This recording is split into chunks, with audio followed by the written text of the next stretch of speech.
নমস্কার বন্ধুরা, test best রেসিপিতে সবাইকে স্বাগত। আজকে বাটা মাছের রেসিপি শেয়ার করব। সব সময় তো বেশিরভাগ সময় আমরা বাটা মাছের সর্ষে পোস্ত ঝাল বা ঝোল এরকম খেয়ে থাকি সামান্য জিরে বাটা দিয়ে। তো এইভাবে এই মশলাতে যদি বাটা মাছ রান্না করা হয়, বাটা মাছ খেতে কিন্তু দারুণ হয়। আর আজকের রান্নাটা কিন্তু পুরোপুরি কাঁচা লঙ্কাতে রান্না করব। কোনো রকম লঙ্কার গুঁড়ো ব্যবহার করব না, কিন্তু তাতেও কিন্তু রান্নার রং হবে দারুণ সুন্দর আর রিচ। তো বাটা মাছ রান্নার জন্য আমি এখানে 3টে বাটা মাছ নিয়েছি। আর বাটা মাছগুলোকে আমি লবণ আর হলুদ মাখিয়ে মিনিট 5 রেখে দিয়েছি। তো মাছ রান্নার মিনিট 5 আগে লবণ হলুদ মাখিয়ে রাখলে মাছের মধ্যে ভালো করে লবণটা ঢুকে যায়, মাছটা কিন্তু সুস্বাদু হয়। তো মাছ এবার ভেজে নেব। তার জন্য সবার প্রথমে কড়াইটাকে গরম করে নিয়ে পরিমাণ মতন তেল গরম করে গরম তেলের মধ্যে সামান্য একটু লবণ দিয়ে দেব। এবার ভালো করে লবণ সহ গরম তেলটাকে কড়াইয়ের চারিদিকে মাখিয়ে নিতে হবে। আর যারা নতুন রান্নাবান্না শিখছেন বা রান্নাবান্না করছেন, এই টিপসগুলো ফলো করলে কিন্তু তাদের রান্না করতে বেশ সুবিধা হবে।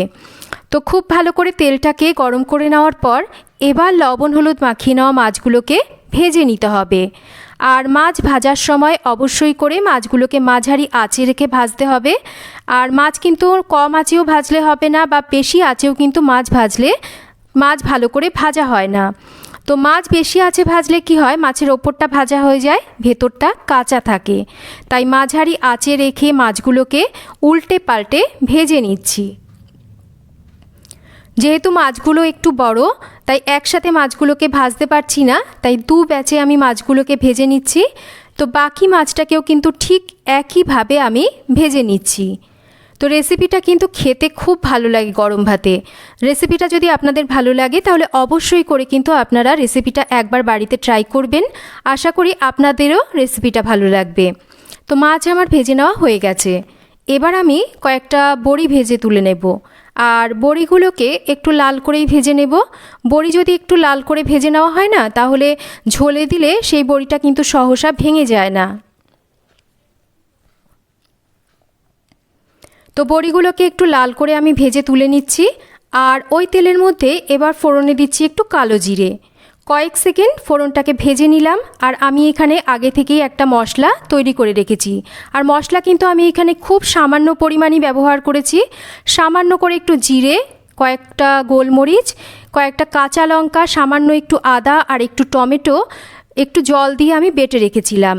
তো মশলাটাকে দিয়ে সাথে সাথে লবণ আর হলুদ দিয়ে ভালো করে একটু মশলাটাকে কষিয়ে নেব। আর খুব অল্প মশলাতেই কিন্তু রান্নাটা করছি, খুব বেশি মশলা কিন্তু এখানে ব্যবহার করিনি। আর যেহেতু এখানে আমি টমেটোটা বেটে দিয়েছি, তার জন্য দেখবেন যে রান্নার কালারটা কিন্তু বেশ রিচ হয়। তো মশলাটাকে একটু কষিয়ে নেওয়ার পর এখানে আমি মাছে দেওয়ার জন্য আলুটাকে সেদ্ধ করে রেখেছিলাম। তো আলু সেদ্ধ করে মাছে দিলে কিন্তু ঝোলটাও তাড়াতাড়ি রান্না হয়ে যায়, আর আলুটাও কিন্তু খেতে ভালো লাগে। তো সেদ্ধ আলুটাকে দিয়ে দিচ্ছি। আর 1 চামচ এখানে সর্ষে পোস্ত বাটা দিয়ে দিলাম। আর মশলার বাটিটাকে ধুয়ে সামান্য জল দিয়ে ভালো করে এবার আলুর সাথে মশলাটাকে কষিয়ে নিতে হবে। তো খুব ভালো করে একটু মশলাটাকে কষিয়ে নিচ্ছি। আর মশলাটা ভালো করে কষানো হলে এবার ঝোলের জন্য পরিমাণ মতন গরম জল দিয়ে দেব। তো অবশ্যই করে ফুটন্ত গরম জল দেওয়ার প্রয়োজন নেই, একটু হালকা উষ্ণ গরম জল দিলেই হবে। আর দেখুন আলু কিন্তু এখানে মোটামুটি 80% মতন সেদ্ধই আছে, তাই ঝোলটা কিন্তু এখানে আর ঢাকা দেওয়ার প্রয়োজন নেই। আলুটা এখানে ঝোলটা হতে হতেই কিন্তু সেদ্ধ হয়ে যাবে। তো আমি এই সময় এখানে বড়িগুলোকে দিয়ে দিচ্ছি, যাতে বড়িগুলোও সুসেদ্ধ হয়। বেশ কিছুক্ষণ ঝোলটাকে ফুটিয়ে নিয়েছি, আলু পুরোপুরি সেদ্ধ হয়ে গেছে। এবার এখানে দিয়ে দেব ভেজে নেওয়া মাছগুলো। আর তার সাথেই সামান্য একটু ধনেপাতা কুচিও দিচ্ছি, এতে করে কিন্তু দারুণ সুন্দর একটা ফ্লেভার আসে।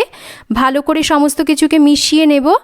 আর 4 থেকে 5 মিনিট এবার মাছের ঝোলটাকে রান্না করে নেব। তো 4-5 মিনিট আমি মাছের ঝোলটাকে রান্না করে নিয়েছি। মাছের ঝোলের ওপরে বেশ তেল ভাসতে শুরু করেছে। তো মাছের ঝোল কিন্তু হয়েই গেছে।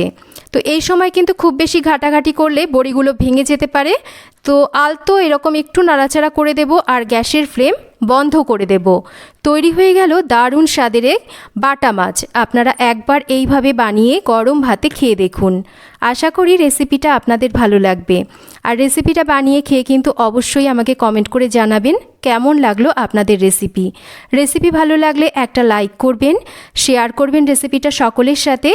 আর চ্যানেলটা সাবস্ক্রাইব করা না থাকলে চ্যানেলটাকে সাবস্ক্রাইব করবেন। সবাই ভালো থাকবেন।